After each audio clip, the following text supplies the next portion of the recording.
Coming up, our main event, junior featherweight, scheduled for 10 rounds. Luis Rolon from Puerto Rico, unbeaten and a top prospect.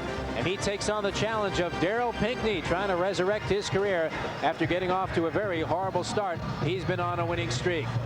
And there you get a look at Luis Rolon, unbeaten, 11-0 as a professional, 7 knockouts, extremely impressive as an amateur gold medal winner in the Pan American Games. And there's the opponent for tonight's bout, Daryl Pinckney, who started very slowly as a professional, had a terrible losing record, but of late has been a monster in the ring. And in 1991, only lost one fight, that to 4th-rated Jesus Salud, and it was for the NABF Championship. Mark Biro set with the introductions of our fighters for our main event. Ladies and gentlemen, Alessi Promotions presents main event, 10 rounds, junior featherweights. Your referee is Brian Gary. Introducing first, in the blue corner to my left, wearing the blue trunks, white trim, white accessories, weighing 122 pounds. He is undefeated in 11 professional bouts with 7 knockouts. From Vega Baja, Puerto Rico, Luis Rolon.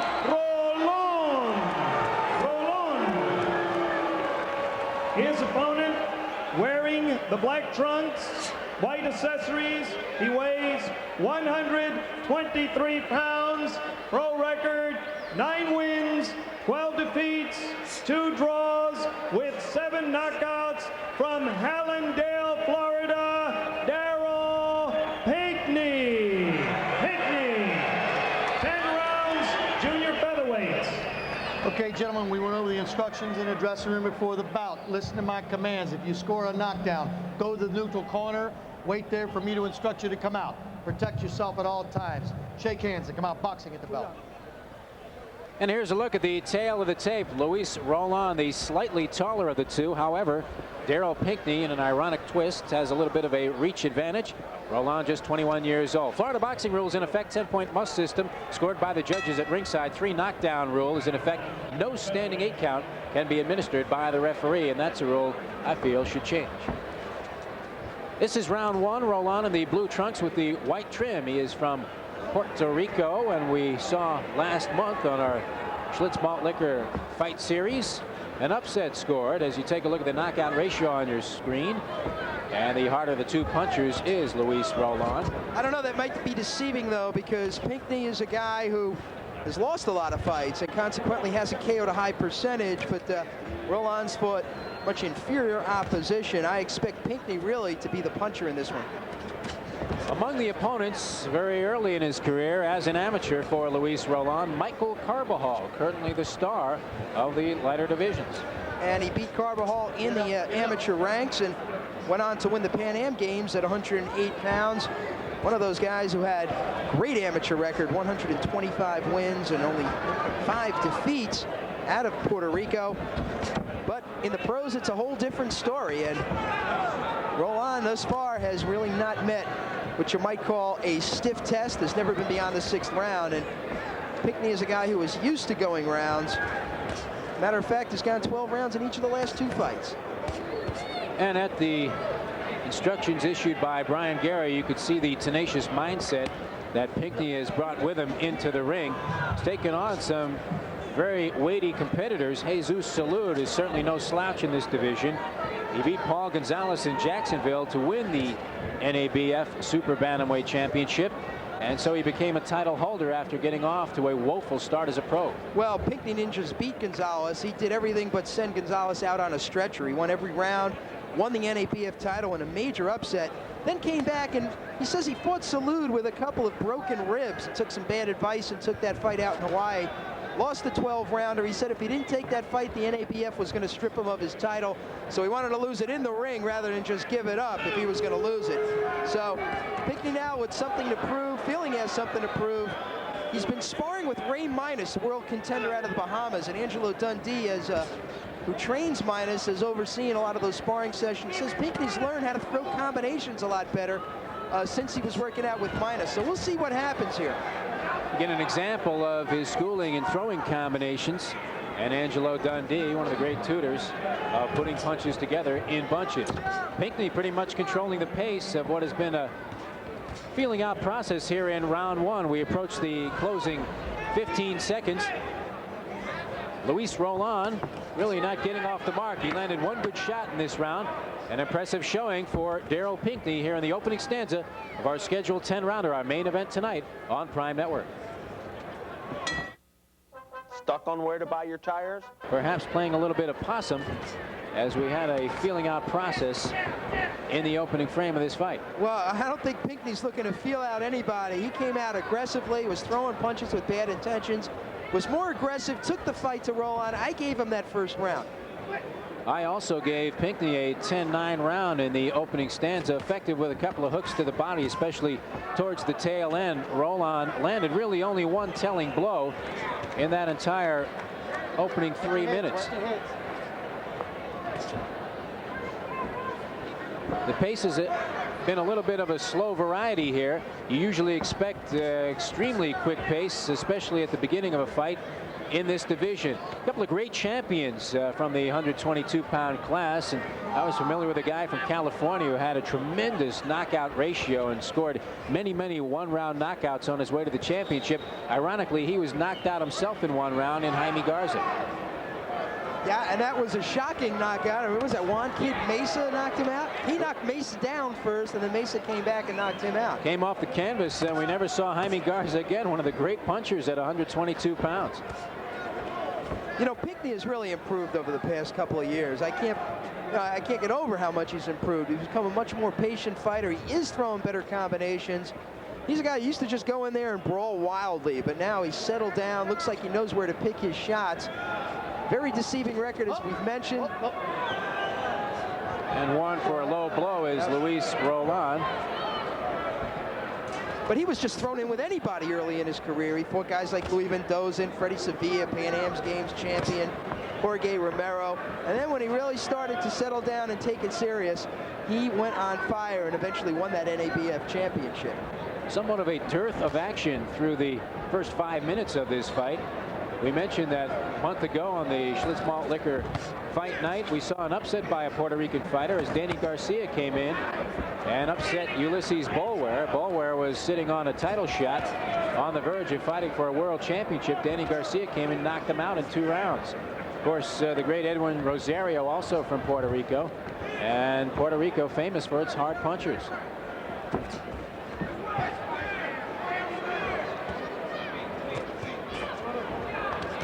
Kind of a mirror image of round one. Not much to choose from here in this second round. We're scheduled for 10. This is our main event, the closing moments. Luis Roland undefeated at 11-0, and Daryl Pinckney trying to score an upset.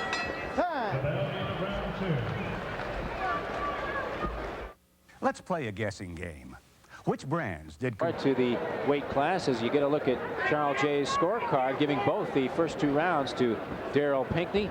Also look for a variety of skills from these fighters in this division. We haven't seen too much of that, although Daryl Pinckney following a very solid fight plan thus far and doing what he has to do to win the fight. I had round 2 as an even one. Little to choose from there, I thought. Well, you know, Roland is just not doing anything to get me excited as far as what he's got to do on offense. Every time he throws a punch, Pinckney's answering with something, even though he may not be landing solidly every time. He still is the guy who is making this fight. He's being the aggressor. We saw an example of a good counterpunch by Daryl Pinckney. He certainly is not showing Luis Roland too much respect with that 11-0 record, as he is standing tall in the saddle here in round 3. Well, you know, this is really the perfect, quote, crossroads fight. You've got a guy who is looking to use Pinckney as a stepping stone toward the top 10 or the top 20. And Pinckney is that veteran who's been there before, who's fought guys that are better than Roland, and who feels that, you know, maybe Roland could be going into this one overconfident, looking at record and saying, well, this guy's just a club fighter. And Pinckney really is a world-class 122-pound fighter. So that's where you have the elements of a real drama here. The chiseled physique of Daryl Pinckney, a tribute to the fact that he is in tremendous condition and taking his boxing career very seriously at this point. You mentioned the word crossroads. Just about every fight for Pinckney is a crossroads fight. When you come in with a losing record, he really has to establish himself and build up some credibility in the division. He may do that tonight against Luis Roland, who appears to be much more the timid of the two. Yeah, it looks like Roland is being tentative here. And we talked to Pinckney at the weigh-in, and you know, he was told that Roland was 5'1" or 5'2". He turned out to be 5'5". He said it just does not matter. I'm going in there with one intention. That is to knock the guy out. He's a very, very... Just as you say that, Roland comes in with a shot out of nowhere, and Pinckney hits the canvas. It may be a flash knockdown. Hit him with a bomb right on the chin. The right hand got in as Daryl Pinckney got careless. Let's see if Roland steps up the tempo now and takes advantage of this opening. He comes on trying to pour it on here in round 3. And all of a sudden, it's a different Luis Roland in the center of the ring. Closing moments of round 3. Pinckney trying to survive the round. It appears that he will. Boy, is Pinckney lucky that round is over, because he was getting hit with some solid shots after that knockdown. You go to the corner of Daryl Pinckney. He appeared to be doing so well. He got careless for just a brief moment, dropped his left hand, and dropped to the canvas as Luis Roland showed you why he's a class amateur act. I was just commenting on how I thought Pinckney was a very mentally tough fighter, and as soon as I mentioned that, he gets careless and gets nailed with a punch. Let's take a look and see what Pinckney does with his defense to allow him to get hit. Dropping the left hand, getting hit with that overhand right. Good fundamentals on the part of Roland, who ducked down, used the leverage, turns the hips, and there you see a punch right on the button that knocks Pinckney down. And then he followed up with more good solid shots after that. Pinckney's success in the early going may have been his undoing there, as he basically posed after throwing a very lackluster left hand. This is round 4, was scheduled for 10. Pinckney was in all kinds of trouble at the close of round 3. To his credit, he did appear to compose himself just a little bit as the final bell sounded. And we got an even fight right now, because I gave Roland a 2-point round in the 3rd. Big knockdown scored by Luis Roland, and there was a good left hook, it appeared, that may have caught Roland and hurt him maybe a little bit. It seemed to have an effect on his legs. Another solid shot by Daryl Pinckney, and you can see the intensity picking up in this fight. Rounds 1 and 2, very slow, almost waltz-like, as Daryl Pinckney took the advantage in round 1 and won the round, I think, on just about everybody's scorecard. Round 2 was really nothing much. An even round, relatively. Round 3 looked like it was going the same way, almost a mirror image. And you see the surprising power of Luis Roland as he backs up Pinckney again. Yeah, I noticed the left hook that Pinckney landed, but Roland landed one at the same time that seemed to have an effect on Daryl. Looking at the two physically, Pinckney appears to be much the stronger of the two, but that is often a deceptive omen in boxing, as Luis Roland, picture-perfect right hand. You saw it came right over the top of that soft, nothing left jab that Pinckney tossed out there. And that's the thing about boxing. You're on offense and defense at the same time. The transition game is on at all moments. Pinckney forgot about that very fundamental and wound up on the canvas, nearly out of this fight. And, you know, when you're not a guy that relies on movement, it's tough to make that transition. All right, Roland trying to take it inside now. Pinckney trying to fire back off the ropes, but his shots are wide. Roland does a good job of putting the right hand up around the chin and blocking that big left hook as Pinckney tried to blast out of there with a couple of roundhouse shots. Pinckney dropping the left hand again. You know, Roland's going to capitalize on that sooner or later. He's got to keep that left hand up. It's been an interesting game within a game tonight, as Roland did play a little bit of possum and really extremely patient picking his spots. When he finally found an opening, he leaped in with both feet and scored the knockdown with the right hand.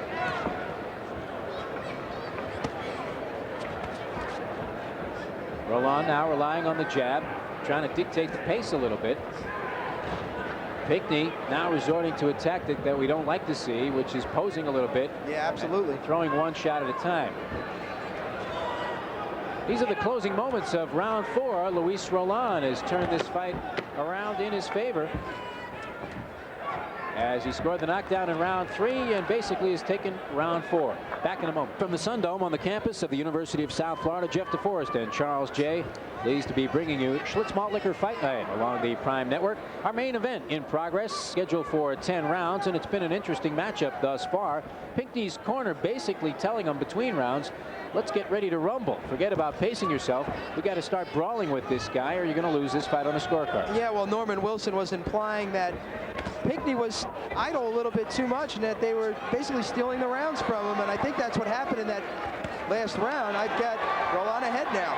Tremendous matador-type defensive tactics by Luis Roland as he ducked 5 straight shots by Daryl Pinckney and then scored with 2 crisp punches of his own. And he's starting to apply the pressure now.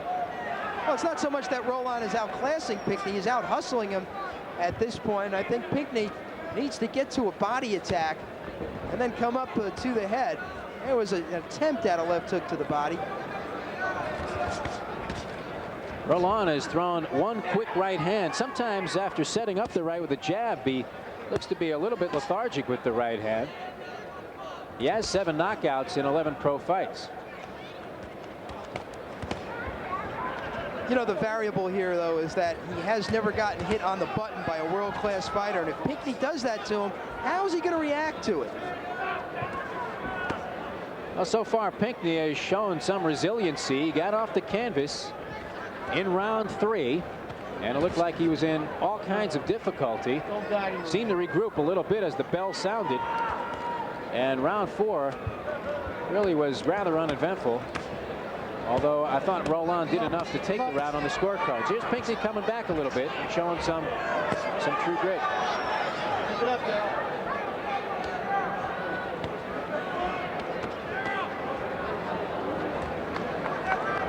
It's a tale of 2 different fighters, though, Chuck, coming from different directions, because you have a guy like Daryl Pinckney who obviously has some skills.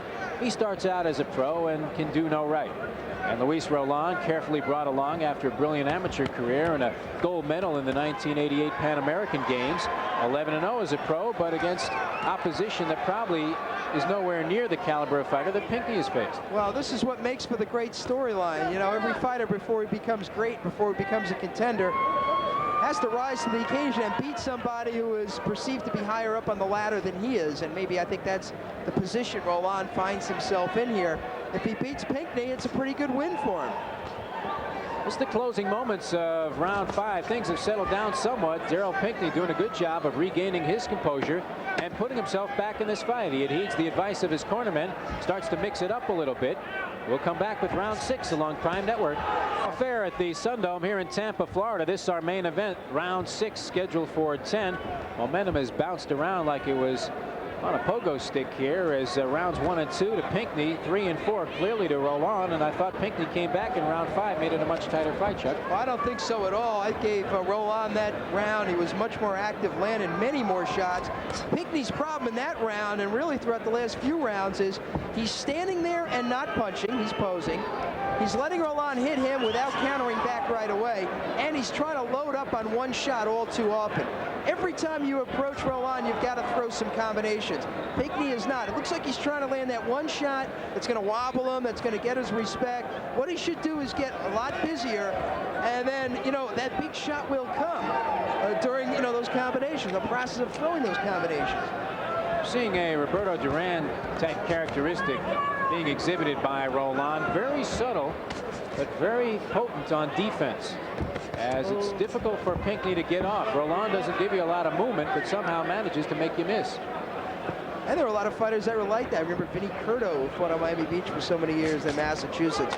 He wasn't the kind of guy who would run all over the ring on you, but he had good upper body movement, would move that, you know, couple of inches just so that you would miss your punch. You know, great defensive fighter, great artist as a boxer even. Pinckney trying to throw punches with more authority. He goes downstairs. He does land to the head, and we see the sweat flying from Luis Roland as Pinckney gets off a good shot. And Roland appears to be getting more and more comfortable as this fight progresses. But Daryl did one thing there that I suggested he do. When Roland threw a punch, he countered. counter with a good left hook, stopped Roland in his tracks. It's just that, you know, like I said, he's not moving in enough, throwing enough combinations, being active enough. I don't know if he's trying to just pace himself or what, but he should be trying to take these rounds away because they're there to be taken. Big swing and a miss by Roland as he tried to hit the home run ball with the left hook. Roland, somewhat of a phantom, though. He's not an easy guy to hit. Pinckney scores there with a right hand over the top.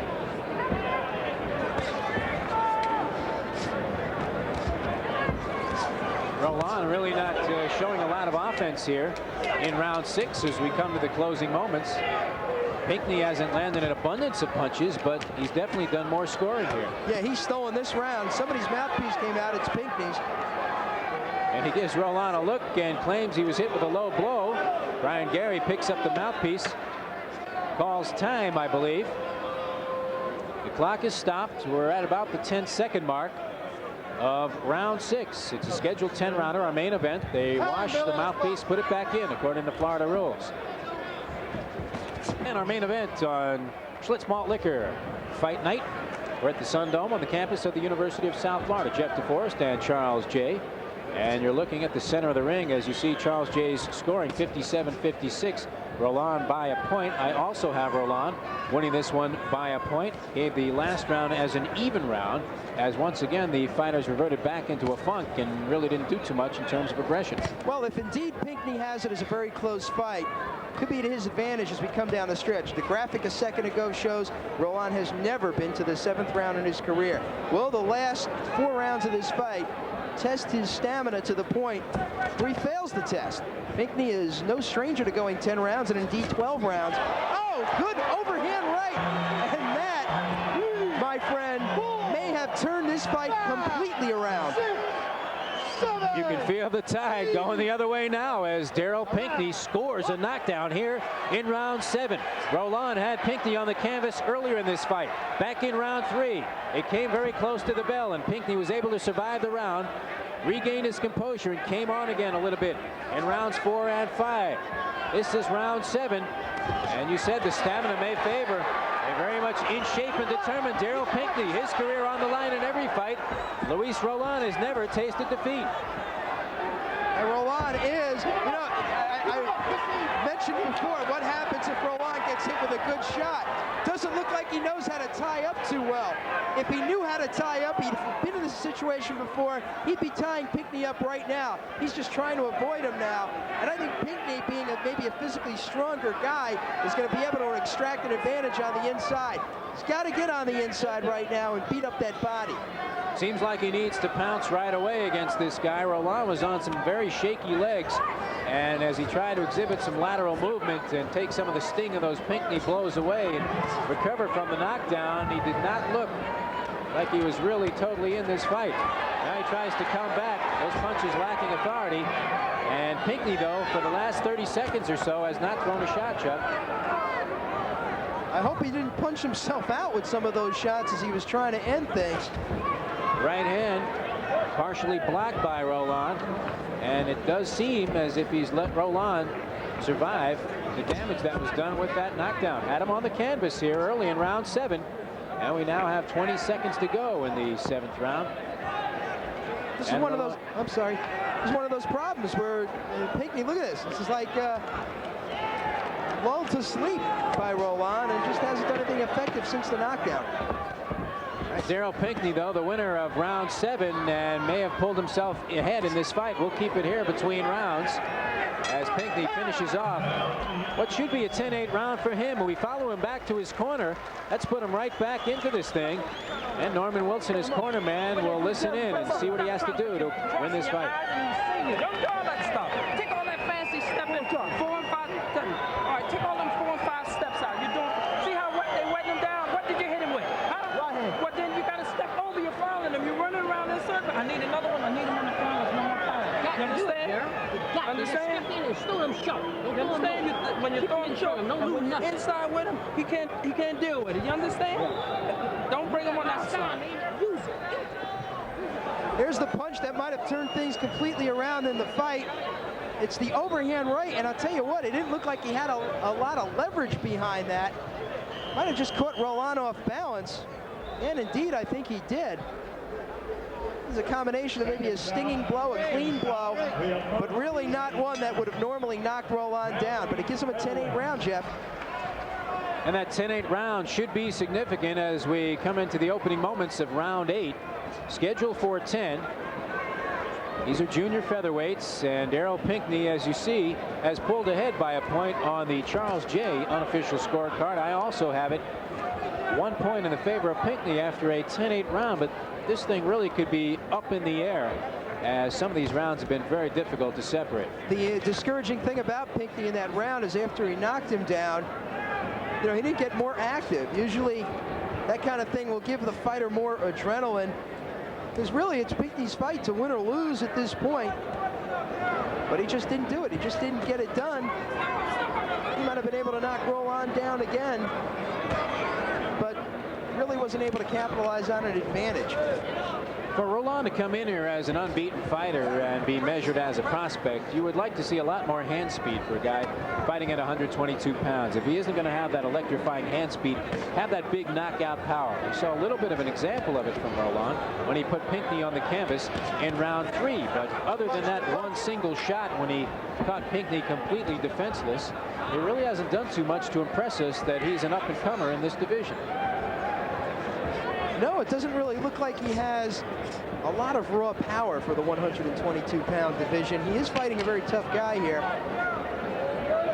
But you like to see a little bit more snap in a guy's punches if you're going to consider him a future world champion, which a lot of people thought Roland was. Just goes to show that you don't know what a guy can do until he really goes up against some good competition. Been many great champions that have fought at this weight class.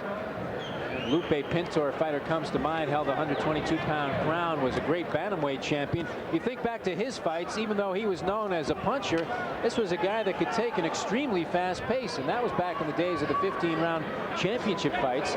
We don't see anything in what Roland has done in the ring tonight that would put him in that kind of company, and that's what you have to be if you're going to ascend to championship status here at 122 pounds. Yeah, he doesn't really strike you as being the kind of guy that can box or punch or be a warrior in there with you know, like Wilfredo Gomez's of the past, Pintor, and many of those guys in the 122-pound. How about the Zarates, the bantamweight, Zamora?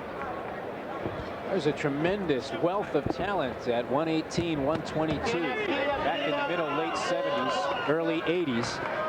And you'd see all kinds of styles, and boxing in that division was extremely pleasant to watch.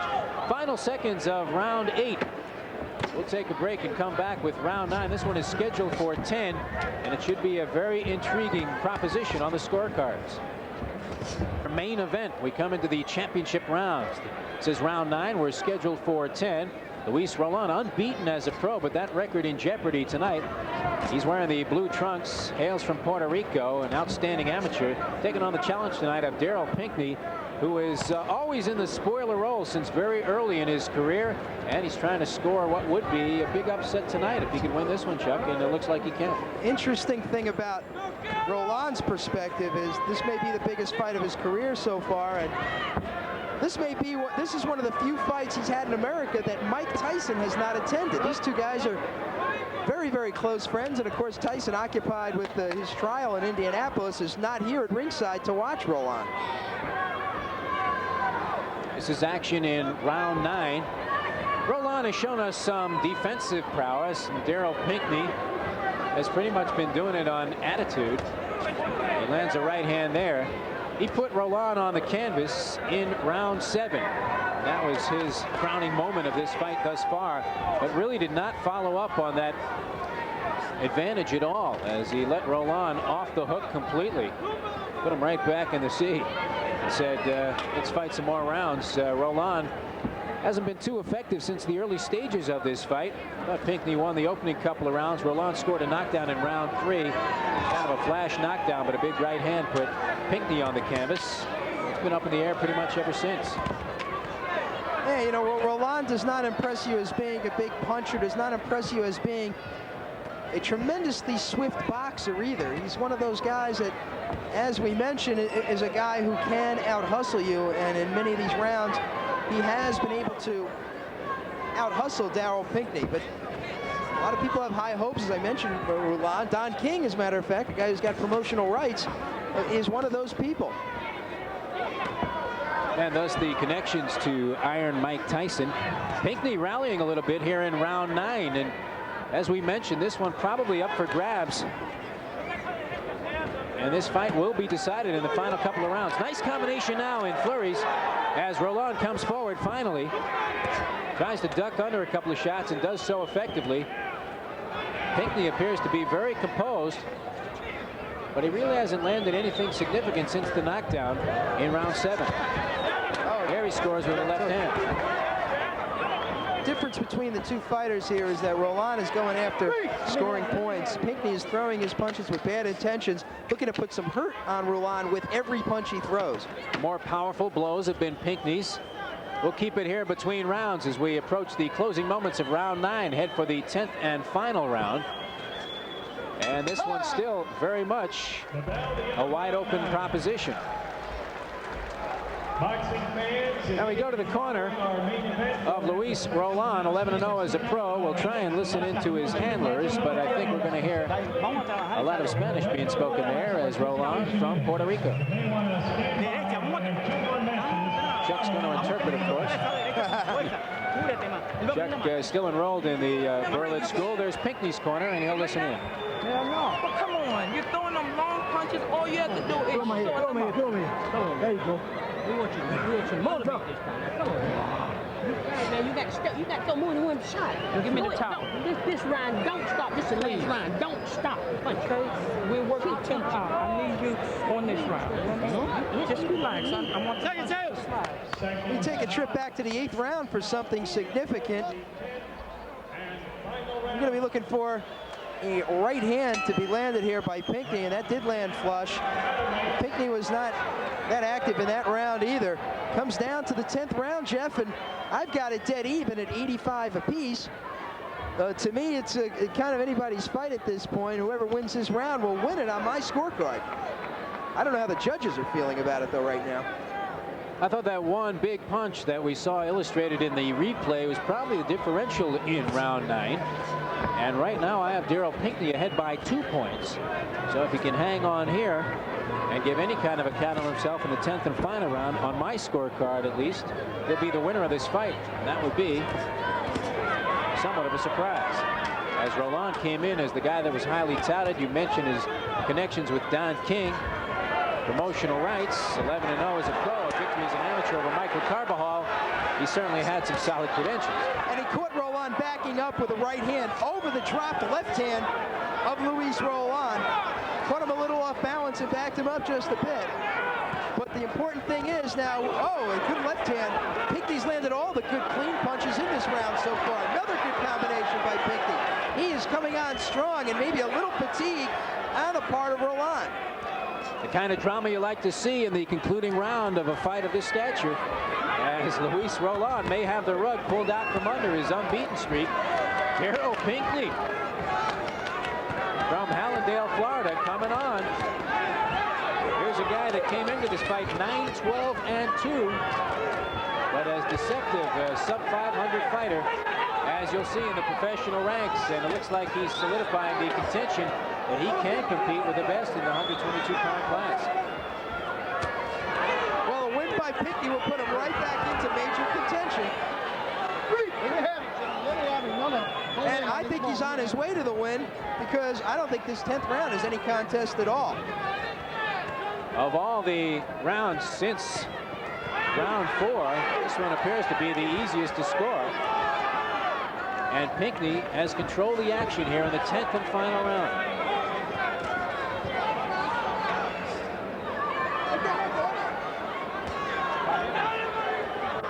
The crowd somewhat sensing an upset here. Pinckney comes forward with the right hand. Roland, to his credit, maintaining pretty solid defensive posture. But if you had to look at these two and you saw a post-fight picture, Roland looks like a beaten fighter. Well, he certainly doesn't look like he's got much in the gas tank here in the 10th. If anything, he learns a very valuable lesson about going the distance with good fighters. Trying to rally in the closing moments here. Our main event tonight coming to a conclusion. This is the end of the 10th and final round. We'll stay here for the decision. Oh! Pinckney knocked down. Cannot be saved by the bell. What a turnaround. It may have been after the bell. It was right on the verge. And that's it. There's the bell and it's over. But suddenly, from nowhere, as the bell was ringing, still vibrating, Pinckney goes down. Whoa. Jeff, that's the difference right there. On my scorecard, I would presume that if you gave Roland the 2-point round because of the knockdown, that would give Pinckney and Roland a draw. On my scorecard, I had it even going into the final round. Had Pinckney the winner, getting knocked down with less than a second to go. What a startling conclusion to the 10th and final round. Watch this again, Chuck. That makes it Roland's round all of a sudden. Let's see what happened here. Oh, you know what? Just got caught with an elbow, not even a shot. That's not even a punch. It's been called a knockdown, but he caught him on the back of the neck, providing an interesting dilemma for me scoring the fight, because the referee scored it a knockdown. And if I don't consider it a knockdown, what do I do? Good camera work by our crew catches the fact that Daryl Pinckney, if he does indeed lose this fight, may have been jobbed. Not a punch, and it was right at the tail end. The bell may even have sounded. Mark Biro gathering the scorecards. Both fighters jumping around. Neither fighter has anything to be ashamed of. Daryl Pinckney, I thought, was well on his way to victory and was winning the 10th round as well. And that may make it a 10-9 round also on some scorecards. Let's take a look at some action back in round number, I believe this is round number 7. And there's the knockdown that Pinckney scores. Good straight right hand that puts Roland down. You know, that 10th round knockdown, I just couldn't call a knockdown. I got to give it to Pinckney on my unofficial scorecard and make it very unofficial, 95-94 for Daryl Pinckney. The officials don't have the benefit of a replay in this fight. If they did, they would see that that was an extremely questionable knockdown. Not a punch landed, but a shove to the back of the head. 3 knockdowns in all officially in this fight. We'll go back to one scored in round 3 by Roland. Roland gets round 3 with this knockdown and makes it a 2-point round for him. As you can see, Pinckney will drop the left hand and Roland will come down and up with the right hand. And that is a clean knockdown, and that started a flurry by Roland. He landed a lot of punches toward the end of that 3rd round and helped to turn that part of that fight around. Mark Biro has the decision, and it should be an intriguing one. He is standing behind Brian Gary with that news. Ladies and gentlemen, here is the official decision.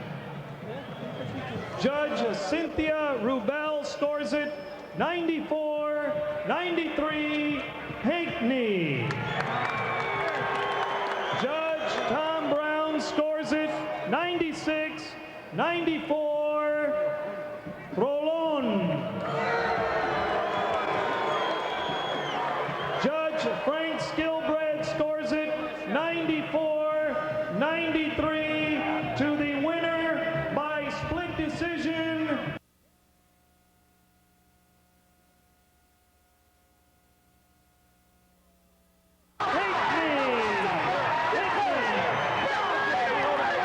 And justice is served here. The crowd mixed reaction, but Daryl Pinckney probably deserving of the decision, and he gets a split verdict here tonight. An upset at the Sundome on the campus of the University of South Florida. You said it, justice is served. That was not a real knockdown, and I'm kind of glad that it really didn't turn the fight around because it was that close going in. Let's take a look at it, and I think you'll agree. Now, Pinckney is off balance, and he will just basically get corralled around the neck, and that's how he goes down. It was close enough to the bell as well. It would have been a real heartbreaker had that made the difference in the fight. And more to come on Schlitz Malt Liquor Fight Night. Our main event ends in dramatic fashion. Daryl Pinckney, the winner. We'll come back.